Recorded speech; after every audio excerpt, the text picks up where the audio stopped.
ভগবান যদি কাউকে কোনোদিন ডাকে, সে ডাকটা অন্যদের ডাকের থেকে একটু আলাদা। আর সেই ডাক যদি কোনোদিন তুমি শুনতে পাও, কারোর কাছে বলো না গো, আপন ভজন কথা না কহিবি যথা তথা। সবার কাছে ভজনের কথা বলতে নেই। তুমি যদি ভজনের মানুষ না পাও, সন্দীপনী মনি নিবেদন এখন করেনি, বসে কাঁদছে, আর এদিকে ভগবান দুয়ারে এসে ডাকছে। মনে মনে চিন্তা করছে, তাই তো, এমন হৃদয় জুড়ানো ডাক, এমন কণ্ঠস্বর তো কোনোদিন আমি শুনিনি। যেই না ওই পারসটা রেখে দরজায় এসেছে, এসে দেখে না 4 জন বৈষ্ণব দাঁড়িয়ে আছে। আমার ধরতে পারলো না, চিনতে পারলো না। অত সোজা নয়,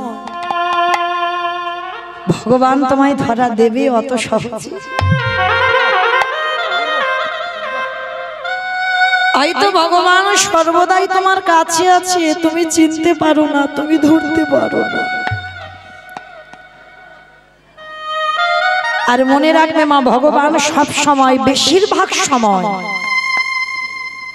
এমন বেশ ধরে আসবে যাকে দেখলে তুমি ঘৃণা বোধ করবে।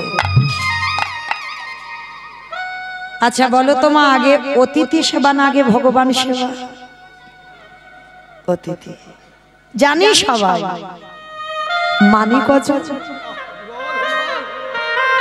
দুপুরবেলা খেতে বসেছ, কোন ভিক্ষুক এসে বললো, মা কদিন ভালো করে খাওয়া হয়, বাড়ির সবার খাওয়া হয়েছে, তোমার মতো ভাত ডাল পড়ে আছে। কোন ভিক্ষুক যদি এসে বলে, মা দুটো খেতে দিবি?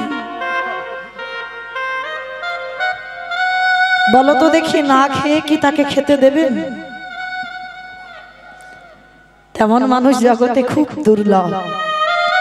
বেশিরভাগ মায়েরা বলে ওঠে, আমার হাত জোড়া, তুমি অন্য বাড়ি দেখো।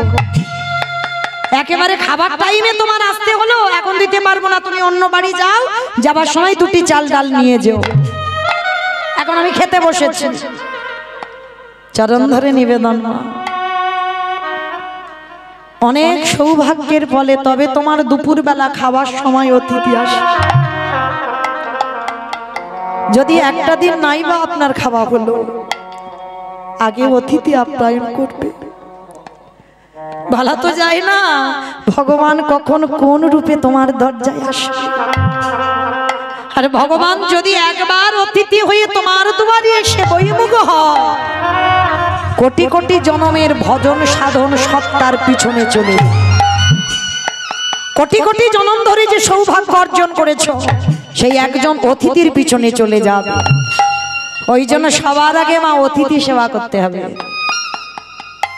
অতিথি কাকে বলে? যার তিথির ঠিক নেই, সে দিনক্ষণ দেখে আসবে না। সে তোমাকে ফোনে নিমন্ত্রণ পেয়েছে তবে আসবে, ফোন করে আসবে না। অতিথি তাকেই বলে যার কোনো তিথি জ্ঞান থাকে না। তো আজকে চেষ্টা করবেন মা, দুয়ারে কেউ এলে সবার আগে একটু বসবার জায়গা দিয়ে সবার আগে একটু পিপাসার জল তাকে দেবেন। তো আজকে সন্দীপনী মনি এসে দেখছে 4 জন বৈষ্ণব, আর 4 জন বৈষ্ণবের চরণ যুগল ধৌত করেছে। আর ভগবান কেমন ছলনাময় দেখো, কাঙালের মতো আঁচলটা পেতে বলছে, মনিবার কিছু খেতে দিতে পারবে আমায়? 3 দিন হয়ে গেল গো, কিছু খেতে পাইনি। হায় রে, যার আছে ভগবান তার বাড়ি যায় না, আর যার কিছু নেই যে দিন আনে দিন খায়। ভিক্ষায় গেলে খাওয়া, আর ভিক্ষায় না গেলে খাওয়া হয় না। ভগবান তার ঘরে গেছে। মনে রেখো মা, ভগবান তো বড় লোকেদের হয় না গো। এ জগতে যার যত তালা বাড়ে তার তত জ্বালা বাড়ে। ভগবান তাদেরই হয় যারা জগতে দিনহীন পথের ভিখারি কাঙাল। ভগবান বলে এ জগতে কৃষ্ণ ভক্ত যারা হয়, যে করে আমার আশ তারে করি সর্বনাশ নয়। ভগবান জীবনে ভক্তের সর্বনাশ করে না। আমরা কীর্তনিয়ারা বলি ভুল, আর আপনারা শুনে যান ভুল। সর্বনাশ করে কোনদিন ভগবান? ভক্ত তো তার প্রাণ, ভক্ত তো তার জীবন, ভক্ত তো তার সব। ভক্ত যদি তার সব হয়, ভক্তের সর্বনাশ কোনদিন ভগবান করি? যে করে আমার আশ তারে করি সর্বনাশ। সর্বনাশ বানান আলাদা, সব নাশ বানান আলাদা। ভগবান কৃষ্ণ ভক্তের আগে সব নাশ করে। কি নাশের কথা বলল? আত্মীয় পরিজন বন্ধু বান্ধব, সব থেকে তুমি যাকে বেশি ভালোবাসতে, চিরজনমের মতো ভগবান প্রথমে তাকেই কেড়ে নেবে।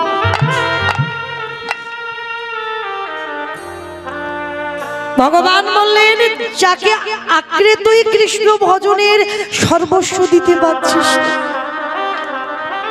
সবার আগে আমি তাকে কেড়ে নেব। তাকে কেড়ে নেওয়ার পরে যদি তুই আমার চরণ না ছাড়িস, তারপরে আমি তোকে আমার চরণে আশ্রয় দেব।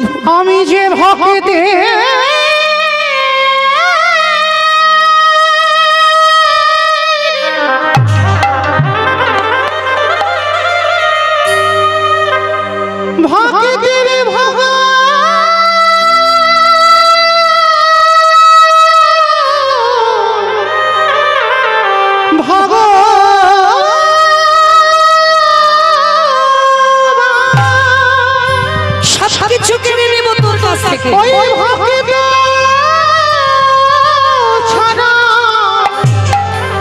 আমি তো কিছু জানি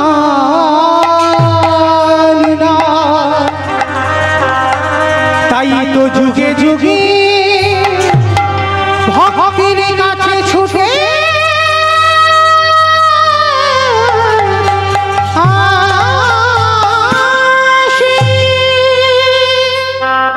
এই জগতের সংসারে ভগবান বারে বারে বলছেন আমি ভক্তের সব নাশ করে দেব। তারপরে যদি আমার চরণ না ছাড়ে, কৃষ্ণ ভক্ত কোনোদিন ধনী হবে না, কৃষ্ণ ভক্ত কোনোদিন বড়লোক হবে না, কৃষ্ণ ভক্তকে কোনোদিন মাথা তুলে দাঁড় করাবে না। ভগবান চাইবে তার মাথায় যদি একটু ছাদ হয় না, ভগবান চক্রান্ত করে ওই ছাদটাকেও কেড়ে নেওয়ার চেষ্টা করবে। এরাই হলো কৃষ্ণ ভক্ত। দেখেন বাবা, জগতে দেখাতে পারবেন প্রকৃত কৃষ্ণ ভক্ত যারা, তারা সব ধনী হয়েছে, বড়লোক হয়েছে। সব ধনী ছিল, সব রাস্তার ভিখারি হয়েছে। দেখেন জমিদার লালা বাবুর দিকে তাকান, কান্দির জমিদার লালা ছোটবেলা থেকে কৃষ্ণ ভক্তই ছিল গো। বাবার জমিদারিতে থাকতো। যখন এই লালার 12 বছর বয়স হলো, এক ভিখারি এসেছিল, কন্যা দায়গ্রস্ত পিতা। লালা ছোটবেলা থেকে একটু দানি ছিল, তা তখন তো লালা ইনকাম করতো না। লালা বাবাকে বলেছিল, বাবা ওই ভিখারি এসেছে, ভিখারিকে একটু 1000 টাকা দিয়ে দাও। ছেলের কথা রাখতে লালার বাবা দিয়েছিল, কিন্তু পরক্ষণে লালাকে বলেছিল, লালা যেদিন তুমি রোজগার করতে পারবে সেই দিন তুমি দান ছত্র খুলো, তার আগে নয়।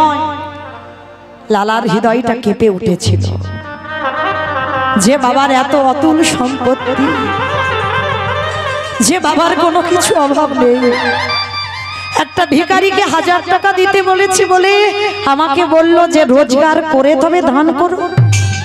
সেই 12 বছরের ছেলে সংসার ত্যাগ করে চলে গিয়েছিল বাবা বর্ধমানে, 20 টাকা বেতনে কাজ করত। একটা জমিদারের ছেলে হয়ে 20 টাকার বেতনে কাজ করে ওইখানে থাকতো। লালার বাবা এত দাম্ভিকতা ছিল, ওই লালার বাবা যখন অসুস্থ বিছানা সজ্জা হয়ে গেল, তখন চৈতন্য হলো, আমি তো ঠিক করিনি, সামান্য 1000 টাকার জন্য আমার ছেলেকে এত বড় কথা বললাম। 12 বছরের ছেলে সংসার ত্যাগ করে চলে গেল। মৃত্যুর সময় বলে গেল, আমি তো মরে যাচ্ছি, আমার জমিদারি কে দেখবে? আমার লালাকে তোমরা ডেকে আনো। লালা বাবু বাবার মৃত্যুর পর এসেছিল, এসে বাবা যে যা চাইতো তাকে দিয়ে দিত। লালা এত দানি ছিল ছোটবেলা থেকে, কিন্তু বাবা কোনোদিন ভাবেনি যে কথাটা একটা ধোপার মেয়ে বলল, বাবুজি বেলা যে যায় বাসনায় আগুন দেবে না বাবুজি গো,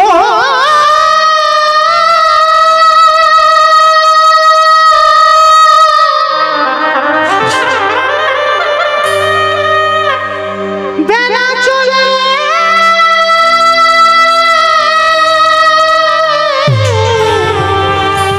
চলে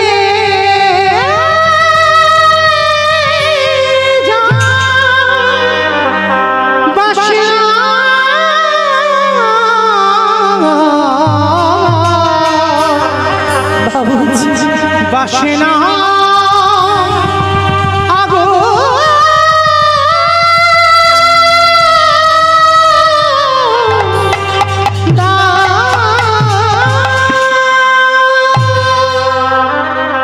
লালা বাবুর বিবেকে যেন বলল, সত্যি তো আমার জীবনের বেলা চলে যায়, সত্যি তো আমার যাবার ডাক এসেছে। কে যেন বলল, লালা বিষয় বাসনায় আগুনে দিয়ে চলে যা লালা, তুই মধুর বৃন্দাবন থাকিস না। এই রাজ সুখে কৃষ্ণ ভজন হবে না, রাজ ঐশ্বর্যে কৃষ্ণ ভজন হবে। আমি কবে যাব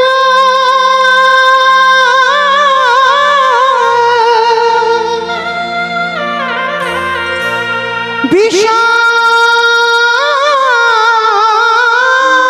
ছেড়ে মধুর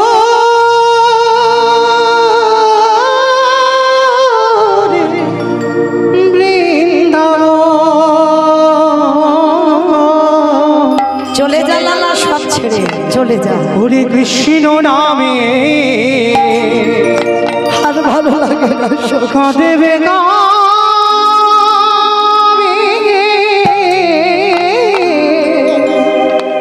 আমার পোড়াম। কৃষ্ণ নামে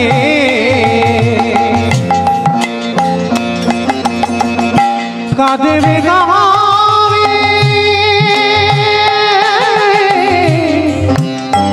আমার পোড়াম।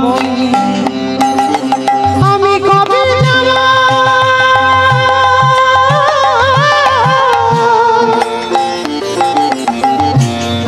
বিষয়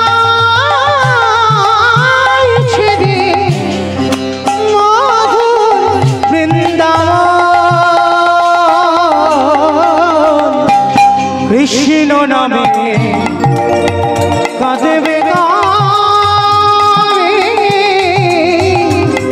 আমার পোড়াম। লালা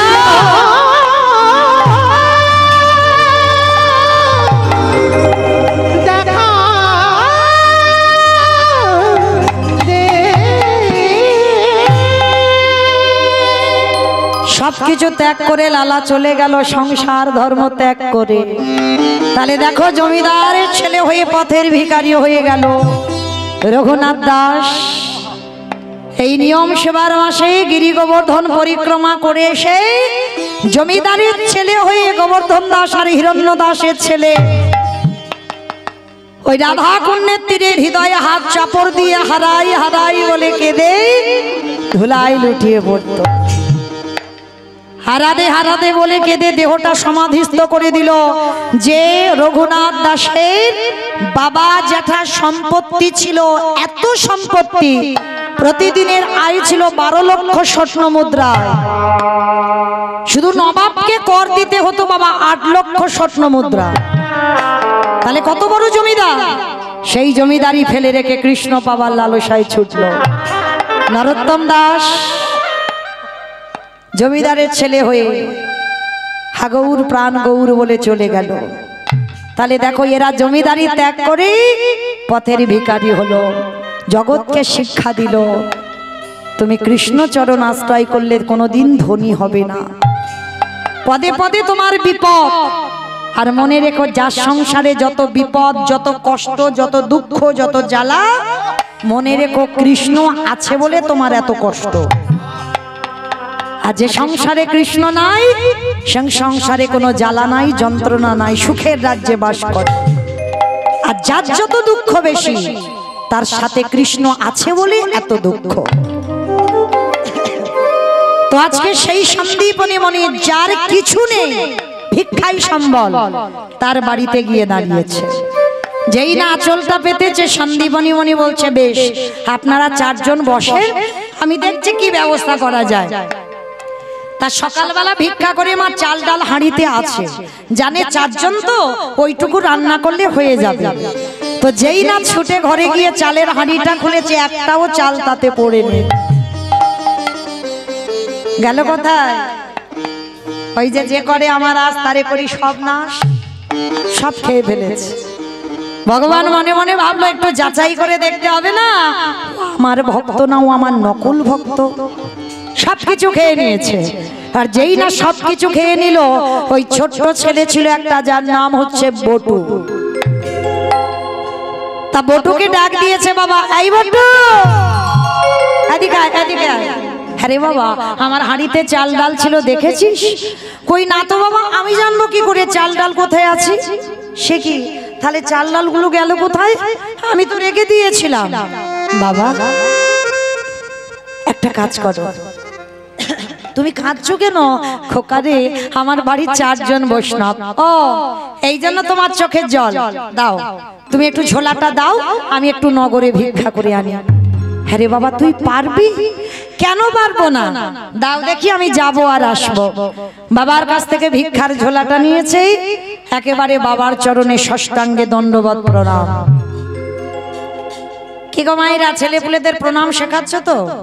নিজেরাই করে না, আর ছেলে বলে নিজেরাই করি না তো আবার ছেলে পুলে। মনে রেখো, শিক্ষাটা বাবা দেয় না, শিক্ষাটা মায়ের কাছ থেকেই পায়। বাবা হলো বীজ, মা হলো ক্ষেত্র বা মাটি। মাটি যদি নোনা লেগে যায়, মাটির ফসল জীবনে ভালো হবে না, কোনো দিন ভালো হতে পারে না। শুধু মায়ের গন্ডগোলের জন্য মা ছেলেরা গন্ডগোল হয়।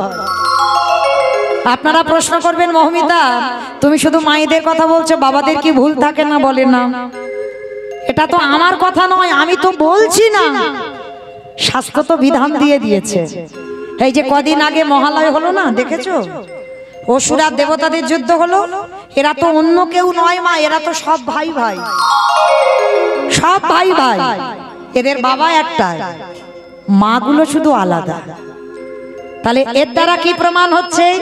বাবা তো একটা ছিল, তাহলে মাগুলো আলাদা বলে কোন মায়ের সন্তান হয়েছে দেবতা, আর কোন মায়ের সন্তান হয়েছে অসুর। কেন? মনে রাখতে হবে বাবা, স্বামীর কাছে যে যাবেন, সন্তান যে কামনা করবেন, সে সময় তিথি নক্ষত্র জ্ঞান তোমার থাকতে হবে। তোমাকে স্বামীর কাছ থেকে আঁচল পেতে ভিক্ষা চাইতে হবে যে আমার একটা কৃষ্ণ বলা সন্তান দাও। যেমন তেমন ভাবে গেলে হবে না, যে কোনো তিথি নক্ষত্রতে গেলে হবে না। ওই জন্য তো বলছে বাবাদের দোষ নয়, দোষটা হচ্ছে আমাদের মতো নারী জাতিদের। এই কথা পরিষ্কার করে বোঝাতে গেলে বাবা একটু গ্রন্থের দিকে দেখতে হবে। কশ্যপ মুনির বাবা 4টে পাট রানী ছিল, দিতি, অদিতি, কদ্রু, বিনতা, 4টে রানী ছিল কশ্যপ মুনি, পাট রানী। আরো 17টা স্ত্রী ছিল, কিন্তু পাট রানী ছিল 4 জন। আর 4 জনকে রেখে বাবা 12 বছর তপস্যায় গিয়েছিল কশ্যপ মুনি। ভালো করে মা এই জায়গাটা শুনবেন, তাহলে বুঝতে পারবেন। বাবাদের দোষ দিতে পারবেন না, দোষটা আমাদের নিজেদের নিতে হবে। একটু শুনে দেখেন তো। এবার 12 বছর তপস্যায় গেছে, 4টে রানী বসে বসে কাঁদছে। কিছুতেই বাবা তপস্যায় বসতে পারছে না, চঞ্চল হয়ে যাচ্ছে। তো 12 বছর পর কশ্যপ মুনি ফিরে এসে 4টে রানীকে ডেকেছিল। বড় রানী, মেজ রানী, কি ব্যাপার তোমরা 4 জনে বসে বসে কাঁদছো, ওদিকে আমার তপস্যায় ব্যাঘাত হচ্ছে, বলো কি হয়েছে, কি চাও তোমরা? তোমাদের তো কিছু অভাব রাখিনি আমি। মানে স্বামী, তুমি কিছু অভাব রাখোনি ঠিক, কিন্তু আমরা 4 জনে তোমার কাছে একটা সম্পদ চাই। বলে কি? বলে আমরা 4 জনে মা হতে চাই। বাহ, এ তো ভালো কথা বলেছো। তবে শোনো, আমি তো যোগী পুরুষ, আমি কারোর ঔরসজাত সন্তান দিতে পারবো না। আমার আশীর্বাদে তোমরা 4 জনে আমার পরশেই মা হবে। যাও স্নান করে এসো, আর স্নান করে শুদ্ধ বসন পরিধান করে আমার কাছে এসো। আর আমার কাছে এসে যে যেমন সন্তান চাইবে আমি তার গর্ভে তেমনই সন্তান দান করব। 4 জন রানী স্নান করে এসেছে। এইবার বাবা বড় রানীকে প্রথম দেখেছে অদিতি। বড় রানী এসো, বলো তুমি কেমন ছেলে চাও। বড় রানী করজোর করে বলছে, স্বামী সন্তান যদি দিতে হয় এমন সন্তান দাও যে সন্তানের জন্য যেন আমার জগৎ জোড়ার নাম ডাক হয়। বেশ, কাশ্যপমুনি আশীর্বাদ দিল, তোমার গর্ভে যারা আসবে তারা হবে সবাই দেবতা। দেবতাদের মা হলো অদিতি। বেশ, এইবার মেজরানীকে ডেকেছে। মেজরানী এদিকে এসো, বলো তুমি কেমন ছেলে চাও। বাবা লক্ষ্য করবেন, একটা পুরুষ কিন্তু একটা পুরুষকে হিংসা করে না। বেশিরভাগ সময় একটা নারী নারীকেই হিংসা করে। দেখবেন যে শাড়ি একটা মেয়ে যদি পরে যায়, দেখবেন ওর থেকে ভালো শাড়ি আমার আলমারিতে আছে, কিন্তু ওটাই পছন্দ, ওই শাড়িটা আমার চাই। এই যে হিংসাটা, ওইটা আমার লাগবে। একটা নারী আর এক নারীকে হিংসা করে। তো যেই না অদিতিকে দেওয়া হয়ে গেল, মেজরানী এসে রেগে গিয়ে বলছে, আমি আর কি চাইবো, তুমি তো মাথাটা বড়দিদিকে দিয়ে দিলে, আমার ভাগে আর ভালো কিছু আছে? আরে বাবা, তুমি রেগে যাচ্ছ কেন মেজরানী? বলো না তুমি কেমন সন্তান চাও। ঠিক আছে, যদি দিতে হয় আমার গর্ভে এমন সন্তান দাও যেন ওই বড়দিদির সন্তানের থেকে আমার সন্তানরা দ্বিগুণ শক্তিশালী হয়। যেই না কথাটা বলেছে, সঙ্গে সঙ্গে কাশ্যপমুনি হেসে বলে উঠলেন, বাহ দেখো মেজরানী, এক নারীর হিংসায় জর্জরিত হয়ে তুমি সন্তান চাইছো, তোমার ছেলেরা বড়দিদির ছেলের থেকে আরো শক্তিশালী। বেশ, তাই হবে। তুমি যেমন ছেলে চাইছো তেমনই দেব। তোমার গর্ভে যারা আসবে তারা হবে সবাই অসুর। বাবা একটা, খেয়াল রাখবে, বাবা একটাই। তাহলে একজন রানী পেল দেবতা, একজন রানী পেল অসুর। এইবার 3 নম্বরের রানীটা তো সে পুড়ে যাচ্ছে, রাগে জ্বলছে। কারণ বড়দিদি মেজ দিদি নিয়ে নিল, তো সেজো জনে রেগে তো আগুনের মতো জ্বলছে। স্বামী ডাক দিয়েছে, কশ্যপ ও সেজো রানী, বলো তুমি কেমন সন্তান চাও। সে তো রেগে লাল হয়ে মাথার কেশ এলিয়ে দিয়েছে, পরনের বসন লুটিয়ে দিয়েছে, এলু থেলু বেশ রাগান্বিত হয়ে বলছে, আমি আর কি চাইবো, তুমি তো বড়দিদি মেজ দিদিকে দিয়ে দিলে, ভালো ভালো, আমার ভাগে আর কিছু আছে? আরে বাবা, তুমি অত রেগে যাচ্ছ কেন? চেয়ে তো দেখো। ঠিক আছে, তাহলে দিতে যদি হয় আমার গর্ভে এমন সন্তান দেবে, আমার সন্তানকে দেখে শুধু বড়দিদির ছেলে নয়, মেজ দিদির ছেলে নয়, আমার সন্তানকে দেখে গোটা পৃথিবীর মানুষ যেন ভয়ে থরথর করে কাঁপে। চমকে উঠল কশ্যপ। সেজো রানী, তুমি এক নারীর হিংসায় জর্জরিত হয়ে তুমি আমার কাছে সন্তান চাইলে, তোমার ছেলেকে দেখে সবাই ভয় পাবে। হ্যাঁ, আমার ওই রকম ছেলে লাগবে। বেশ, তাহলে আশীর্বাদ দিলাম, তোমার গর্ভে যারা আসবে তারা সবাই হবে এক একটা সর্প। কদ্রুর গর্ভে বাবা জগতে যত রকমের সাপ, সাপেদের মা হলো কদ্রু মা।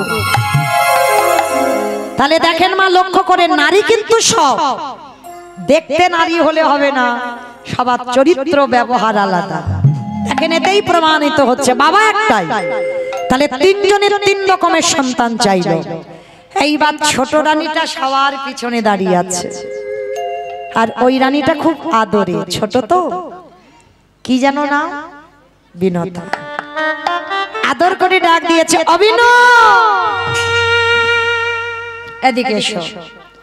এ কি তোমার চোখে জল কেন?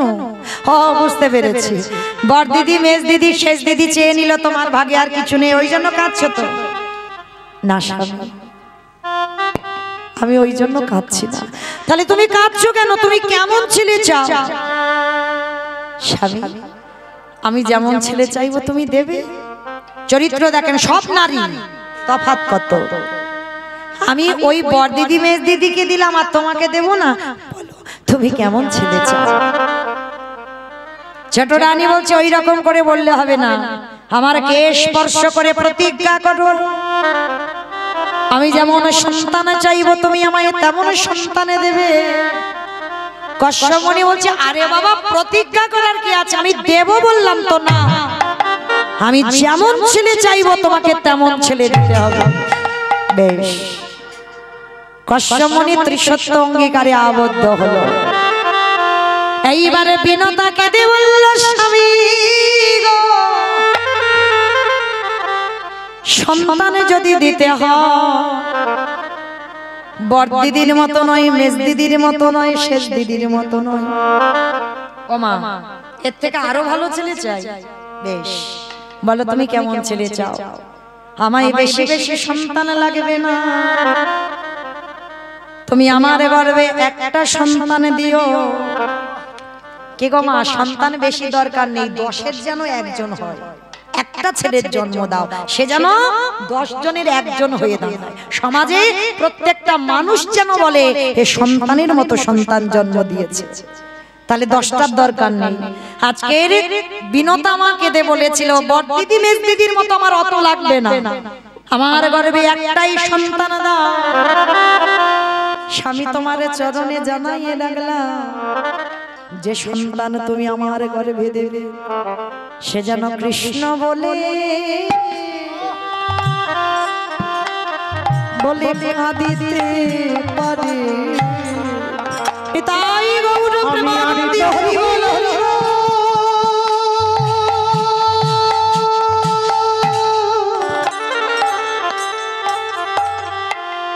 কিছু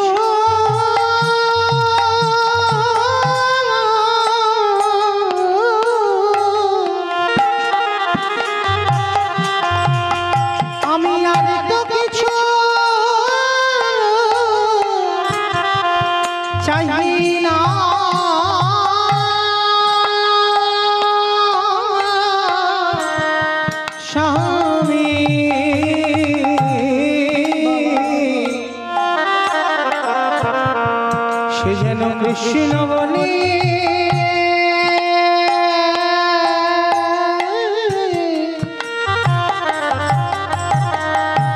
কৃষ্ণ বলে কাঁদিতে পারে। ওগো স্বামী গো, ও স্বামী গো, যেদিন আমার নিদানের সময় হবে, নিদানের সময় হবে, যেদিন আমার 4 জনা বাঁশের দোলায় যাবে, তুমি আমার গর্ভে এমন একটা সন্তান দিও ওই যাবার কালে যেন সেই আমার কানে কৃষ্ণ কৃষ্ণ নামে বলি দিতে পারে।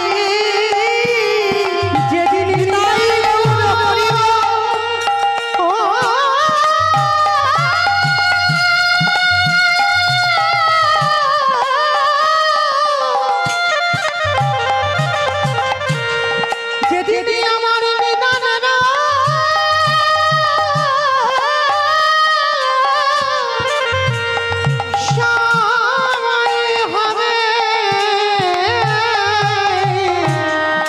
সেদিনই যেন কৃষ্ণ কৃষ্ণ বলিতে পারে। সেদিন কশ্যপমণি বলেছিল বিনতা গো, তুমি আমার বউ নয়, তুমি আমার স্ত্রী নও, তুমি হলে আমার সহধর্মিণী, তুমি হলে আমার ভজনের অধিকারী। তাই যদি কোনো জন্মে আমি সহধর্মিণী পাই, তোমার মতো ঘরণী যেন আমি জন্মে জন্মে পাই। তাই আমি স্বামী হয়ে তোমার মাথায় হাত দিয়ে আশীর্বাদ করলাম, তুমি বেশি নয়, তুমি 2 সন্তানের জননী হবে, একটা হবে সূর্য বাহন অরুণ পাখি, আরে একটা হবে যার নাম হবে গরুর পাখি। শুধু কৃষ্ণ নামে জিহ্বাতে বলবে না, আমি তোমার স্বামী হয়ে আশীর্বাদ দিলাম, তুমি এমন ছেলের জননী হবে সে ভগবানকে কাঁধে নিয়ে বেড়াবে। ও গো এই তাই গৌর পরিবার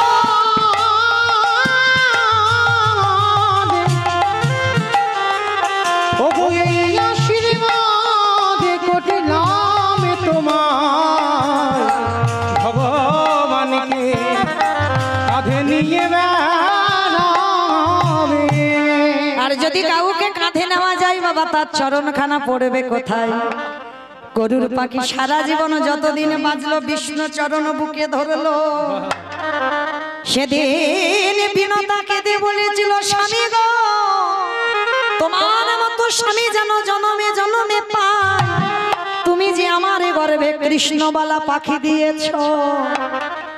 তাহলে এইটুকু শুনে মা কি বুঝলাম? গন্ডগোল কাদের? বাবাদের না, গন্ডগোল আমাদের মতো নারীদের। আমরা চাইতে জানি না। তাহলে স্বামীর সঙ্গ যে করতে যাব, স্বামীর কাছে তো চাইতে হবে আমার কৃষ্ণ বলা সন্তান দাও। ওই দুজনে যদি নয়ন জলে ভেসে ভগবানের চরণ আশ্রয় করে যদি একটা পুত্র সন্তানের জন্ম দাও, সে সন্তান কোনোদিন অসৎ পথে যাবে না, সে সন্তান কৃষ্ণ বলা সন্তান হবে হবে হবে। নিতাই গৌর প্রেমানন্দে। হরি বল হরি। আমা কোথায় ছিলাম যেন? কোচিং সেন্টারে। ওই দেখো নাকি কোচিং সেন্টারে ছিল। লীলাই কোথায় ছিল?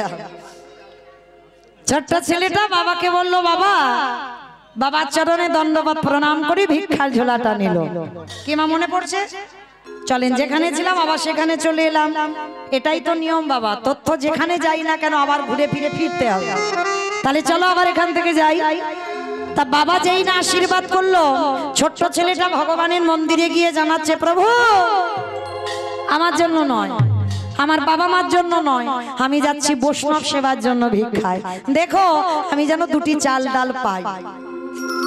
ভগবান তো ওদেরই বাড়িতে বাবা ছদ্মবেশে বসে আছে। মনে মনে ভাবছে, হায় হায় হায় হায় হায়, আজকে এলাম আমি ওর বাবাকে পরীক্ষা করতে, ও বেটা এখন ছদ্মবেশে যাচ্ছে, ওর বাবার সামনে ঢাল হয়ে দাঁড়াচ্ছে। যাই এবার ছেলেটাকে একটু পরীক্ষা করতে হবে। আমা কিরকম পরীক্ষা করেছে জানো? ভগবান নিজের দেহ থেকে একটা বটুর মূর্তি বের করেছে। আর আসল বটু যাওয়ার আগে ভগবান বটু সেজে গোটা গ্রাম ভিক্ষা করে নিয়ে চলে এসেছে। আচ্ছা বলো তো মা, আপনাদের এই যে আমরাতলায় যত যত বাড়ি আছে, সব বাড়ি থেকে যদি একটা ছোট্ট ছেলে ভিক্ষা করে নিয়ে আসে 5 মিনিট আগে, সেই ছেলেটা যদি আবার 5 মিনিট পরে যায়, ভিক্ষা দেবেন? মেরে তারা করবো না? ভগবানের লীলাটা দেখেন কেমন। এবার আসল বটু তো জানে না যে ভগবান ভিক্ষা করে নিয়ে চলে এসেছে। এইবার আসল বটু যাচ্ছে, কৃষ্ণ ছাড়া কে যাচ্ছে আমার, বিশ্ব চরাচর মাঝে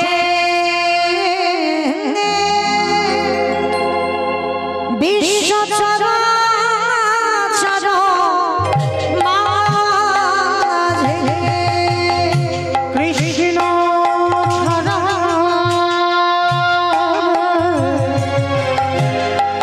বলো কে আছে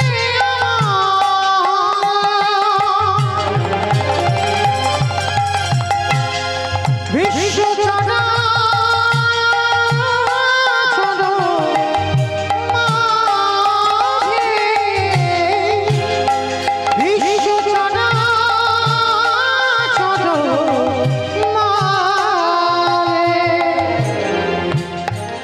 ছিল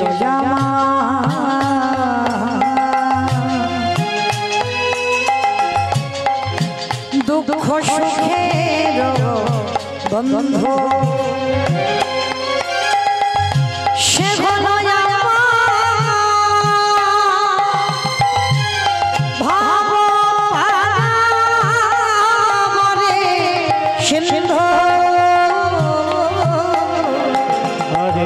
হয়েছিল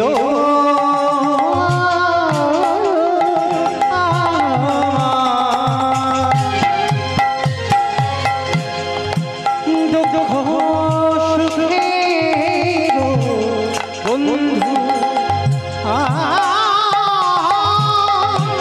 সে হলো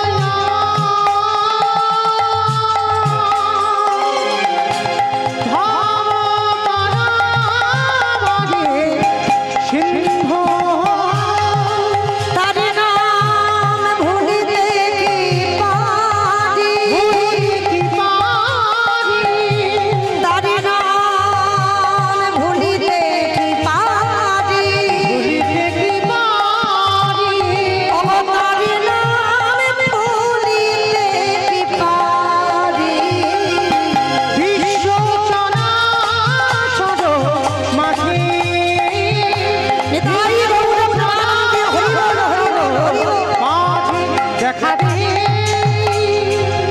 দেখা দে দেখা দে।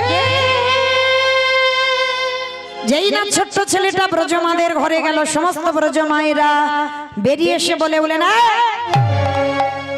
সকালবেলা তোর বাবাকে ভিক্ষা দিয়েছি, তুই 5 মিনিট আগে ভিক্ষা করে নিয়ে গেলি, আবার আবার তোর বাবা তোকে পাঠিয়েছে।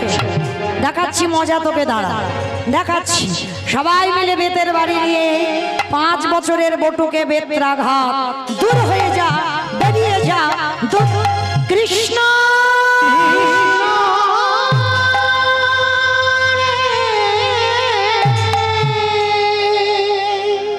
বিনা অপরাধে ছেলেটাকে এত মার মেরেছে, ধুলায় লুটিয়ে পড়ল ছোট্ট ছেলেটা।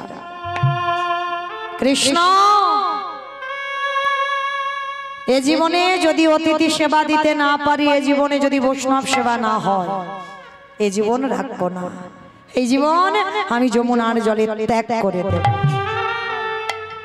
ভগবান ভয় পায় কখন? মা প্রকৃত ভক্তের কাছে। ভক্তই তো ভগবানকে জব্দে ফেলতে পারে, তাই না? ভগবান তো ভক্তকে যেমন জব্দে ফেলে, ভক্ত কোন কোন ভক্ত আছে ভগবানকে মেরেও দেখাতে পারে, ভগবানকে শাসন করেও দেখাতে পারে, পারে না? যেমন আপনারা যাবেন দক্ষিণেশ্বর কালীবাড়ি মা শ্রী শ্রী রামকৃষ্ণ পরমহংসদেব